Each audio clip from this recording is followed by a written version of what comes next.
Hello students, welcome in our YouTube channel mission IAS. आज हमारा विषय है प्राचीन इतिहास का निर्माण करने वाले स्रोत। स्टार्ट करने के पहले हम कुछ प्रश्नों को आपसे पूछेंगे। इन प्रश्नों का उत्तर अगर आपको पता है तो कमेंट में जरूर करिएगा। अगर नहीं पता है तो वीडियो देखने के बाद आपको पता हो जाएंगे। पहला प्रश्न है, इतिहास विज्ञान है कम ना ज्यादा। इतिहास विज्ञान है कम न ज्यादा। दूसरा है, आधुनिक ऐतिहासिक तत्व वाला प्रथम भारतीय ग्रंथ। तीसरा है, वैदिक देवताओं का उल्लेख करने वाला प्रथम अभिलेख। वैदिक देवताओं का उल्लेख करने वाला प्रथम अभिलेख। और चौथा क्वेश्चन है, अशोक का नाम उसके किन अभिलेखों में मिलता है। पांचवा क्वेश्चन है, अशोक के अभिलेखों की भाषा एवं लिपि क्या थी। अशोक के अभिलेखों की भाषा एवं लिपि क्या थी। इन प्रश्नों का उत्तर आपको अगर पता है तो कमेंट जरूर करिए। अगर नहीं पता है तो पूरा वीडियो देखिए। इन प्रश्नों के उत्तर के साथ आप इतिहास के विषय में बहुत कुछ जानने में सक्षम होंगे। वीडियो स्टार्ट करते हैं। प्राचीन भारत हो, चाहे वो इंडिया हो, विश्व हो, किसी भी देश का इतिहास हो, उसको लिखने के लिए हमें कुछ तत्वों की जरूरत होती है। ये तत्व ऐसे तत्व हैं जो हमारे समकालीन स्थिति के पीछे होते हैं, जिसको हम केवल उनके भौतिक सत्यापन के आधार पर या साहित्यिक स्रोतों के आधार पर या कोई किसी ने विवरण उस तत्कालीन समय में जो था उसने विवरण दिया उसके आधार पर हम आइडेंटिफाई कर पाते हैं। इन्हीं स्रोतों का विवरण जो प्राचीन भारतीय इतिहास का निर्माण जिन स्रोतों ने किया है उनका उल्लेख, उनका अध्ययन हम इसमें करेंगे। ऐसे स्रोतों को हम तीन भागों में बांट सकते हैं। एक तो पुरातात्विक स्रोत, दूसरे साहित्यिक स्रोत और तीसरे विदेशियों के विवरण जो समय समय भारत में आए हैं। पुरातात्विक स्रोत जो होते हैं इनका उस समय के इतिहास लेखन में उपयोग किया जाता है जिस समय हमारे पास लिपि नहीं थी, हमारे पास लिखित सामग्री उपलब्ध नहीं है। तो उस समय की वस्तुओं को प्राप्त करके उनकी कार्बन डेटिंग करके हम उसके समय का, उन वस्तुओं की उपलब्धता के आधार पर उस समय की सामाजिक स्थिति का पता लगाते हैं। अगर लिखित सामग्री उपलब्ध है तो विदेशियों के विवरण हो, चाहे लिखित सामग्री हो, साहित्य हो, इसका हम पुरातात्विक साक्ष्यों से मिलान करके उसकी विश्वसनीयता को जांचते हैं। इसके आधार पर इतिहास लेखन किया जाता है। सबसे पहले अगर हम पुरातात्विक स्रोतों की बात करें तो इसका उपयोग प्रागैतिहासिक इतिहास लेखन में और आदि इतिहास के इतिहास लेखन में किया जाता है। प्रागैतिहासिक इतिहास लेखन क्या है? प्रागैतिहासिक इतिहास लेखन ऐसा लेखन है जब हमारे पास लिखित सामग्री न उपलब्ध थी, न लोगों को लेखन कला का ज्ञान था। ऐसे समय में केवल हमें पुरातात्विक स्रोतों पर निर्भर रहना पड़ता है। और दूसरा आदि इतिहास ऐसे समय का इतिहास है जब लेखन कला के साक्ष्य तो हैं लेकिन उसको या तो पढ़ा नहीं जा सका है या उसकी अभी तक खोज नहीं की जा सकी है। ऐसे समय के इतिहास को आदि इतिहास कहते हैं। और इस समय भी हमें अधिकतर पुरातात्विक साधनों पर निर्भर रहना पड़ता है, जैसे हड़प्पा सभ्यता का इतिहास हुआ या वैदिक काल का इतिहास हुआ। उसके बाद जब हमारे पास लिखित सामग्री उपलब्ध थी, उसके बाद के इतिहास को हम विदेशियों के विवरण, पुरातात्विक साक्ष्य और साहित्यिक साक्ष्यों के आधार पर मिलान करके उसकी विश्वसनीयता को जांचते हुए इतिहास लेखन करते हैं। पुरातात्विक सामग्री जो हमारे पास उपलब्ध होती है उसका निर्धारण कैसे करते हैं? एक शब्द आता है कार्बन डेटिंग, अभी आया है। कार्बन डेटिंग का मतलब है कार्बन की उपलब्धता के आधार पर उसके तिथि का निर्धारण कि वो कितनी पुरानी है। इसको ऐसे समझें कि कार्बन जो कोई जीवित वस्तु होती है तो उसमें कार्बन 14 और कार्बन 12 की समान मात्रा रहती है, लेकिन जैसे ही निष्प्राण होती है वो, तो ऐसी वस्तुएं कार्बन की एक निश्चित मात्रा लेना बंद कर देती हैं, कार्बन 14 की निश्चित मात्रा लेना बंद कर देती हैं। फिर हम जब उसका विश्लेषण करते हैं तो कार्बन 12 से कार्बन 14 की मात्रा को मिलाकर के इसको नापते हैं। कार्बन 14 की मात्रा हमें जितनी कम मिलेगी वो वस्तु उतनी पुरानी होगी। जैसे कार्बन 14 की अर्धायु होती है, अर्धायु मतलब उसके क्षय होने में जो समय लगता है 5568 वर्ष लगता है। यानी कार्बन 14 की मात्रा किसी तत्व में 5568 वर्षों में अपने जीवित रहने वाले समय की मात्रा का आधी हो जाती है। तो अगर उसमें आधी मात्रा अगर कार्बन 14 की बची है कार्बन 12 की वनस्पति, तो ये वस्तु 5568 वर्ष पुरानी है। इस आधार पर हम कार्बन डेटिंग का सहारा लेकर के पुरातात्विक सामग्री के तिथि का निर्धारण कर लेते हैं। अब आते हैं इतिहास लेखन पे। जो हमारे पुरातात्विक सामग्री हम उपयोग करते हैं प्राचीन इतिहास लेखन में, जो हमारे परीक्षाओं में बहुत ही महत्वपूर्ण है, इन स्रोतों को बार बार पूछा जाता है, वो है 3 है, पुरातात्विक, साहित्यिक और विदेशी विवरण। ये अभी मैंने बताया। पुरातात्विक साक्ष्य का विवरण, पुरातात्विक साक्ष्य को हम 3 भागों में पुनः बांट सकते हैं, जैसे पुरावशेष, अभिलेख और सिक्के। पुरावशेष जो प्राचीन समय में हमें जमीन की खुदाई में मिले हैं, चाहे क्षैतिज खुदाई हुई हो या लंबवत खुदाई हुई हो, दोनों खुदाइयों में जो भी तत्व मिले हैं उनका विश्लेषण करके उनका हम पता करते हैं। जैसे बोगजकोई 1400 ईसा पूर्व में वैदिक देवताओं के साक्ष्य इंद्र, मित्र, वरुण, नासत्य के साक्ष्य वहां मिलते हैं। इसके आधार पर एशिया माइनर में बोगजकोई का अभिलेख पाया गया था। तो इसके आधार पर हम ये निर्धारित कर लेते हैं कि जो आर्यों का आगमन हुआ है वो मध्य एशिया से या यूराल पर्वत के आसपास से, यहां से कहीं से हुआ होगा, क्योंकि वो रास्ता इधर से ही आता है। इसी तरह से हड़प्पा सभ्यता के जो पुरातात्विक साक्ष्य में उपलब्ध हैं, जैसे वहां धार्मिक स्थिति पता करने के लिए देखते हैं कि वहां पर लिंग की पूजा, मातृ देवी की पूजा, इस तरह की जो मूर्तियां मिली हैं, मृण मूर्तियां मिली हैं, उसके आधार पर करते हैं। वहां के समाज कैसा था, विभेद था कि नहीं था, इसका निर्धारण हम वहां की बस्तियों से करते हैं। जैसे उच्च बस्ती जो थी वो भव्य थी, मकान पक्के थे, बड़े बड़े बने हुए थे। निम्न बस्ती जो होती थी, पूर्वी भाग था, बस्ती का निचला टीला था, वहां पर बहुत कच्चे मकान बने हुए थे, दीनहीन लोग रहते थे, मजदूर वर्ग के लोग रहते थे। बड़ी बस्ती में सुविधाएं अधिक थी। इसी तरह से अगर हम व्यापार की बात करें तो लोथल में गोदीवाड़ा पाया गया है, जिससे हमें लगता है कि बहरीन, मिस्र, मेसोपोटामिया आदि के साथ हड़प्पा वासियों का नियमित व्यापार होता था। और इन स्थलों पर मिस्र, बहरीन, देलमुन माकन, इन जगहों पर खुदाई में हड़प्पा संबंधित वस्तुएं पाई गई। इससे पता चलता है कि यहाँ हड़प्पा सभ्यता का व्यापार, विदेशी व्यापार इन क्षेत्रों के साथ होता था। ये नौकायन अरब सागर में हड़प्पावासी नौकायन करते थे।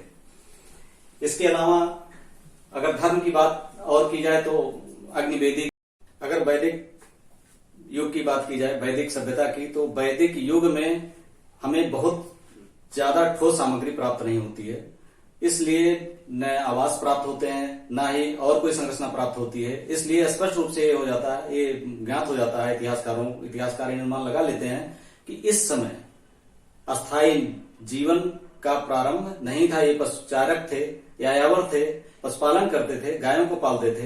तो इसका साक्ष्य, इसको वैदिक साहित्य से हम तुलना करके देख सकते हैं कि इस समय इनके वैदिक साहित्य में जो सप्त सिंधु का क्षेत्र था, इसमें वैदिक साहित्य में पशुचारण ही अधिक है, अस्थायी जीवन के प्रमाण या कृषि का बहुत कम महत्व है, अगर प्रारंभिक वैदिक ग्रंथ ऋग्वेद की बात करें तो।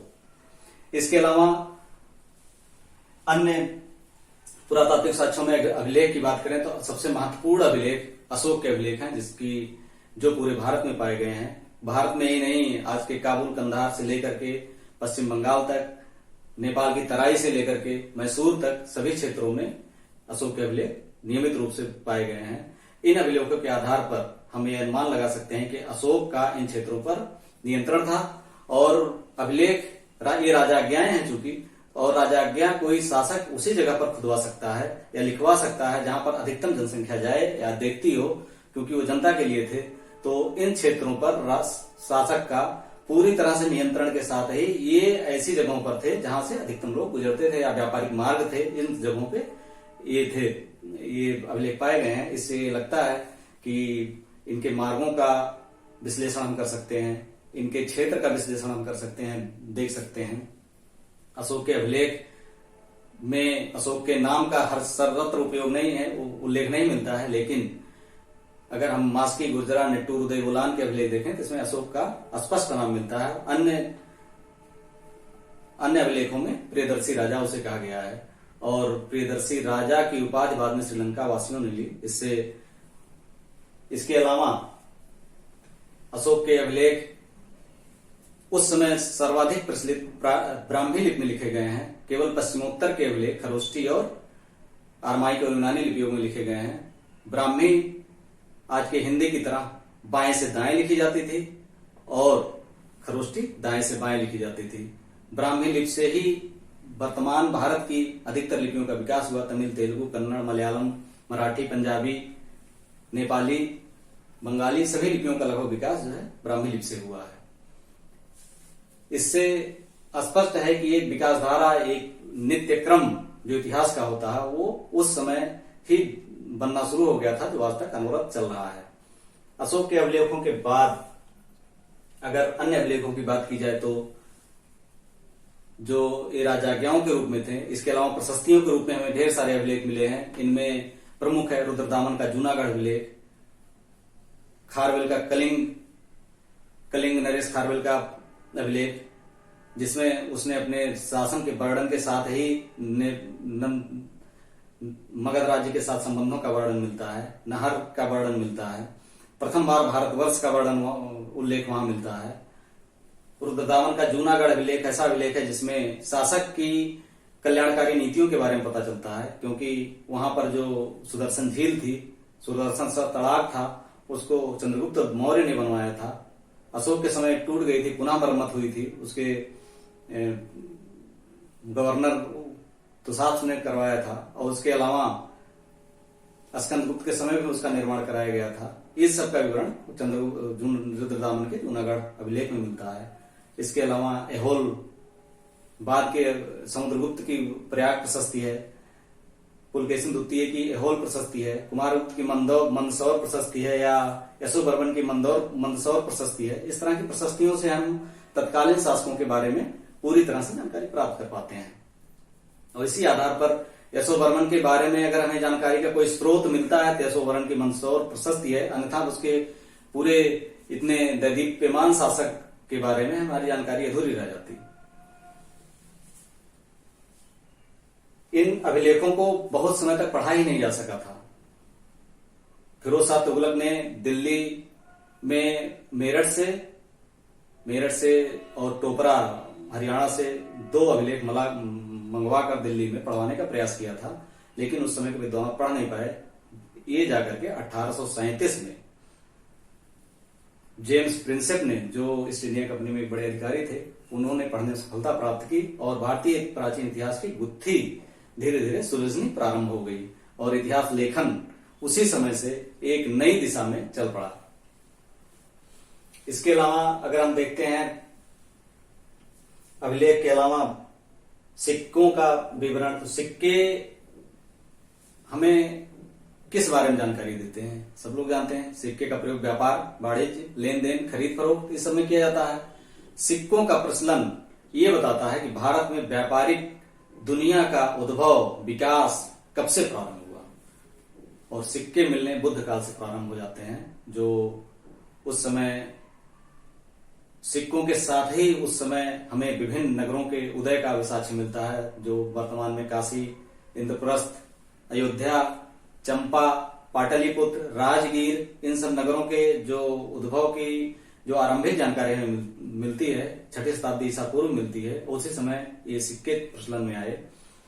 उस समय सिक्कों पर कोई लेख नहीं होते थे, वो पंचमार्क सिक्के कहे जाते थे। इन पंचमार्क सिक्कों की कारण धीरे धीरे व्यापार वाणिज्य गति पकड़ने लगा और मौर्य काल तक ऐसे ही सिक्के चलते रहे। मौर्य काल के बाद मौर्योत्तर काल में जब इंडो ग्रीक विदेशी आक्रमण भारत में हुए और इंडो ग्रीक का शासन हुआ, तो उन लोगों ने लिपि युक्त सिक्के चलाए पहली बार। सोने के सिक्के उन लोगों ने पहली बार चलाए और उसके बाद से ही सिक्कों के आधार पर राजाओं का निर्धारण करना आसान हो गया।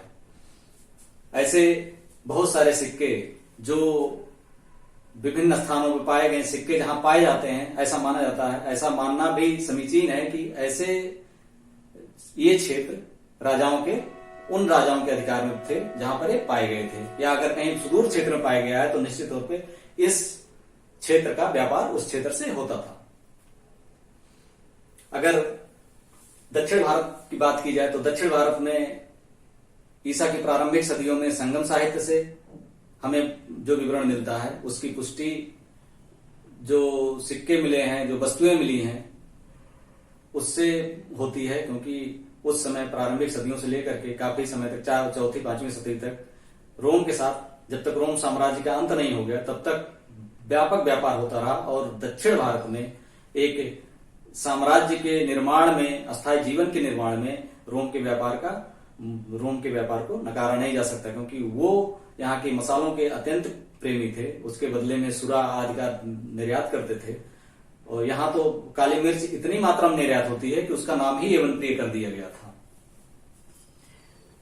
सिक्कों जो स्रोतों के निर्माण में अगर साहित्यिक स्रोत की बात की जाए तो साहित्यिक स्रोत को भी हम दो भागों में बांट सकते हैं, धार्मिक साहित्य और धर्मेतर साहित्य। धार्मिक साहित्य में बौद्ध, जैन और ब्राह्मण साहित्य। ब्राह्मण साहित्य में अगर पहले ब्राह्मण साहित्य की बात देखें तो ब्राह्मण साहित्य में वेद हैं, पुराण हैं, उपनिषद हैं, स्मृतियां हैं। वेद 4 वेद हैं, हम स्पष्ट रूप से जानते हैं। वैदिक काल के जानकारी का प्रमुख स्रोत, क्योंकि इसमें पुरातात्विक सामग्री हमारे पास बहुत ज्यादा उपलब्ध नहीं है, इससे स्पष्ट होता है कि जो वैदिक साहित्य में उल्लिखित है, गायों का ये लोग पालन करते थे, कृषि गौड़ था, इसका ये स्पष्ट रूप से सत्य है।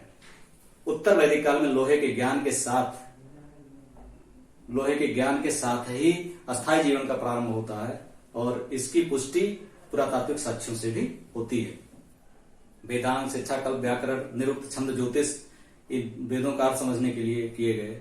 व्याकरण समझने के लिए पाणिनि की अष्टाध्यायी का निर्माण हुआ। उन्होंने व्याकरण के सूत्रों को समझाने के लिए जो उदाहरण उस समय दिए, उस उदाहरणों से तत्कालीन समय की सामाजिक स्थिति के बारे में पता चलता है। और धर्मेतर साहित्य, बौद्ध साहित्य उस समय 6ठी शताब्दी ईसा पूर्व में जब एक अस्थायी जीवन की शुरुआत हुई तो लगभग 62 धार्मिक संप्रदायों का उदय हुआ, जिसमें बौद्ध, जैन और आजीवक संप्रदाय प्रमुख थे। इसमें बौद्ध जैन में जो आज तक चल रहा है, बौद्ध जैन संप्रदाय, इनमें व्यापक साहित्य उपलब्ध है। बौद्ध साहित्य का सुत्त पिटक, विनय पिटक, अभिधम पिटक, त्रिपिटक के नाम से फेमस है। और इसके अलावा अंगुत्तर निकाय में तत्कालीन समय में डेवलप बन रहे अस्थायी जीवन का प्रमाण 16 महाजनपदों का उल्लेख मिलता है। इसी तरह से जैन धर्म में भगवती सूत्र में हमें स्पष्ट रूप से 16 महाजनपदों का उल्लेख मिलता है।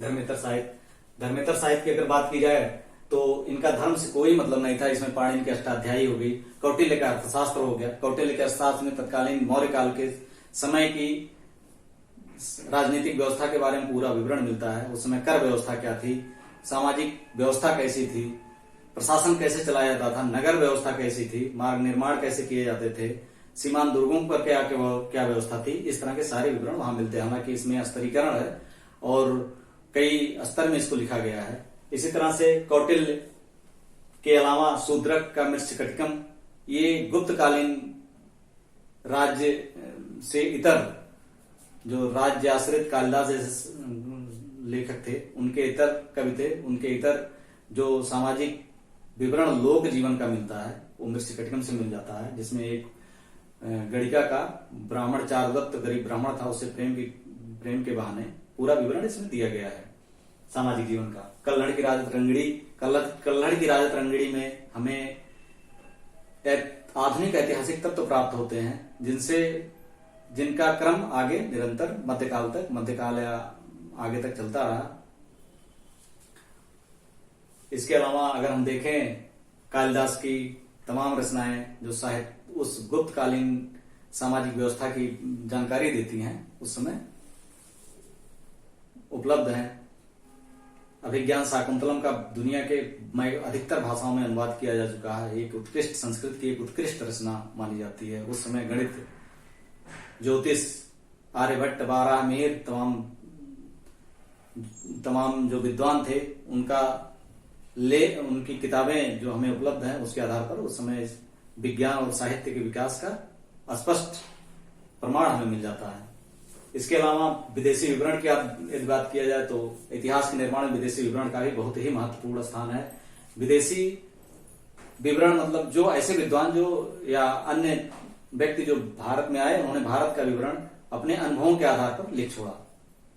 इसमें यूनानी अधिकतर जो विद्वान आए हैं, यूनानी, इसके बाद चीनी और अरबी, ये तीन क्षेत्रों से हमारे यहाँ जो विद्वान आए हैं उनका विवरण अगर हम देखें तो यूनानी विद्वान जो सबसे पहले आने वाले थे सिकंदर के आक्रमण के समय, नियार्कस वो उनका सेनापति था, जल सेनापति था, आन सिक्रिटस, अरिस्टोबुलस, इन सब ने अपने विवरण दिए हैं। लेकिन इनका विवरण बहुत अधिक विश्वसनीय नहीं है।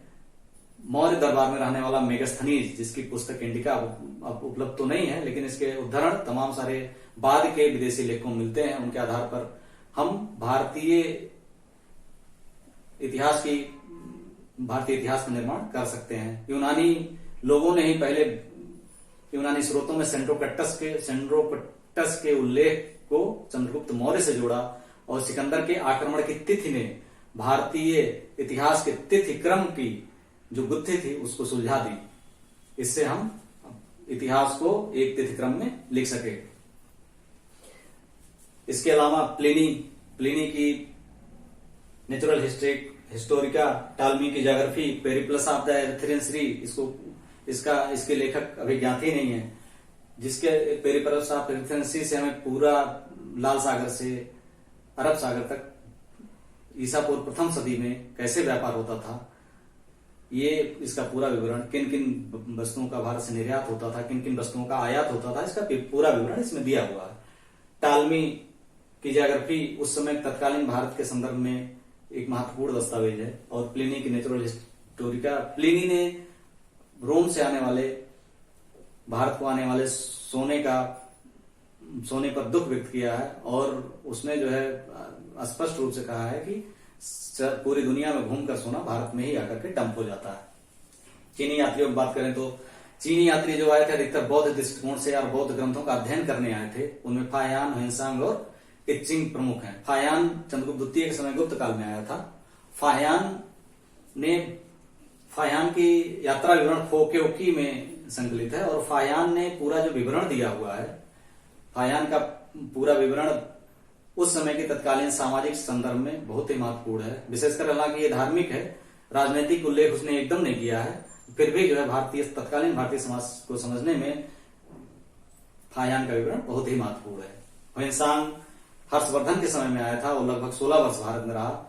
उसने नालंदा और विक्रमशिला विश्वविद्यालयों की स्पष्ट रूप से उल्लेख किया है कि नालंदा में उस समय 10,000 विद्यार्थी पढ़ते थे और उसने उस समय की तत्कालीन सामाजिक व्यवस्था, राजनीतिक व्यवस्था, हर्ष के बारे में तमाम स्थितियों का वर्णन किया है। इत्सिंग 7वीं शताब्दी में भारत आया था, वो भी उसने भी विक्रमशिला और नालंदा विश्वविद्यालयों के बारे में, भारतीय वेशभूषा के बारे में लिखा है।